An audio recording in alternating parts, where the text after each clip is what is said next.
welcome to the Working Class Revolt. And the question I want to ask today is Keir Starmer leading the United Kingdom into war with Russia?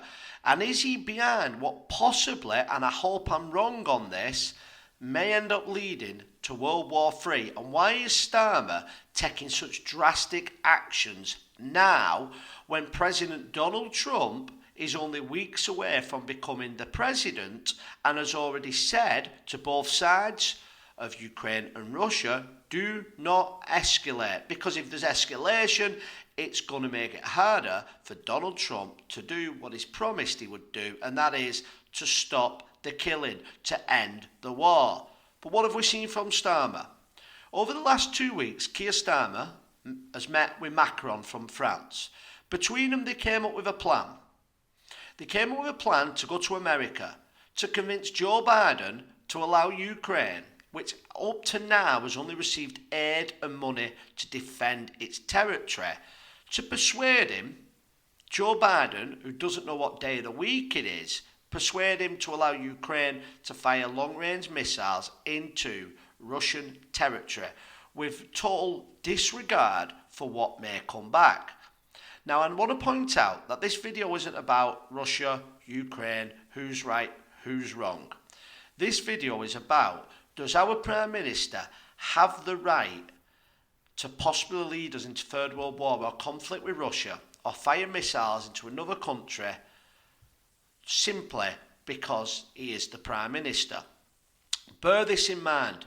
The people at the top of politics, the people with the money, are not the people who will risk their lives in a world war. They're not the people who will lose their children or their grandchildren or their brothers and sisters. That is the working people, people like you and people like me. So just because you're Prime Minister with 34% of the vote, I would argue that that does not give you the right, without going through Parliament, without going through the House of Lords, which I don't usually support, and without speaking to the British people and getting our verdict on what we want, does he have the right to escalate the war for Ukrainians, but also put us at a potential risk with a war with the second most powerful country in the world, and the country that holds more nuclear weapons than even the United States of America? So going back to what Starmer did, after getting Joe Biden to agree, and we found out that the day before yesterday, American long-range missiles were fired into Russia. It looks, there's mixed reports in it, but it looks like Russia intercepted all but one of them. We then found out yesterday, without any notice whatsoever, at least with Biden we knew that he'd given permission, that the Labour Party, under Keir Starmer, had given permission for Ukraine to fire these weapons, and last night there were several British long-range missiles fired into Russia. Now, we don't know what's going to happen next. I hope there wasn't too much damage done, not because I support Vladimir Putin, one, because I don't want to see anybody die, but two, this now makes Donald Trump's job a lot harder than what it did before Starmer took this action.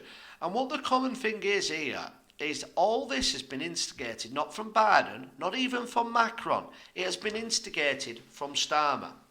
Starmer has said at the G7 summit that he's just attended that Ukraine would be the top of his agenda. He is now the mouthpiece for the Western elites to go around and make sure that whatever Trump does, he can scupper his plans. To make sure that if Trump stops the funding, that us, the British people who can't even heat our elderly residents' houses up, we can't afford to do that apparently, that we are going to fork up the bill, the £60 billion bill that America may not do under President Trump, along with our European countries. Did you give Keir Starmer that permission? I certainly didn't give Keir Starmer that permission. So please let me know what you think. Do you think that Keir Starmer has the right to do this? How do you think this is going to end? And more importantly, possibly, how is this going to affect now our relationships with the United States of America going forward? Because Keir Starmer has directly gone behind Donald Trump's back. He has fired missiles maybe they came from Ukraine, but the people who they was trained by British people, the British military, they are British military missiles. We've now fired them at a country far larger and more powerful than us. Going against President Trump may mean that if there is a conflict, we wouldn't even have the support of the United States of America. Our army cannot fill out Wembley Stadium. Does Keir Starmer believe that, like in the First and Second World War, that everybody would do a call to arms and everyone would join the army to fight this war? Because I don't think that would happen. At the moment, the way things stand between Russia and Ukraine is very different than the Second World War. There's very complicated issues over there between Russia and Ukraine. Now, but Vladimir Putin may be as bad as what the West world says, but what I would say is that the West is just as bad. The West wants this conflict, in my opinion. That doesn't mean they started it, but they sure want it. They want to use Ukraine to exhaust Russia for some form of victory, because it won't be a victory for Ukraine, because there is going to be no Ukraine left. There isn't much of a Ukraine left. You only have to take a look at the satellite pictures. But we are propping up an army by giving it the billions and billions of pounds, the weapons, and now putting ourselves at risk. Without, and bear this in mind, without Keir Starmer, Richie Sunak, Liz Truss, well, to be fair to Liz Truss, she was only in 40 days, or Boris Johnson, ever even meeting up with Vladimir Putin. Never even attempted peace talks. To be honest, they did the opposite. In 2022, months after the war, Turkey was holding peace talks, it's reported, between Ukraine and Russia. The agreement signed by Ukraine was that Russia would give back all territory, and Ukraine would stay an independent country. It would not join NATO, and which would mean that from Putin's point of view, whether paranoid or not, that NATO would not be able to put army bases on its border. Boris Johnson was flown out on behalf of the Western world and told Zelensky, the Prime Minister of Ukraine, that the Western world is not ready for this war to end. So what does that mean exactly? The West are not ready for this war to end. Now, Russia and the United States of America, throughout time, would always prefer to see that each other didn't exist as a world power. So is it beyond the belief that the United States of America, Britain, without putting troops on the ground, would like to arm Ukraine enough to where Russia is no longer a superpower? Or are we going to believe that our governments are such nice people that they really, really care about Ukraine people and risk this conflict because of love? I don't believe that, and that's the problem. And I understand the people who get angry over this view.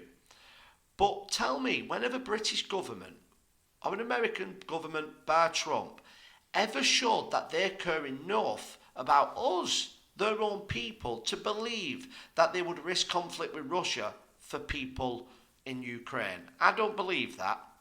But I'll tell you what I do believe, that we probably live in the most frightening times at the moment since World War II. And I believe Keir Starmer, knowingly or unknowingly, may well bring us into a conflict that we can't even possibly win. Even with America's support, will Russia have China's support?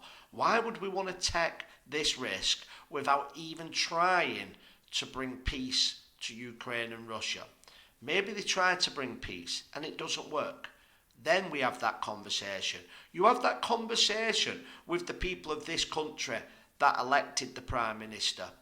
Now, he's made many lies up, Keir Starmer, since becoming Prime Minister. He lied about taxing people. He lied about our pensioners. He's lied about our farmers. But he never once, with a conflict that was just the same then as it was now, ever made noise like this to make people think that he could possibly take us into World War III.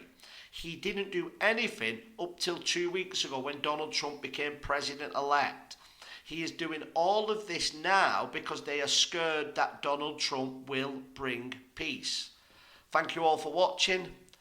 Please like, share and subscribe, and I'll see you on the next video.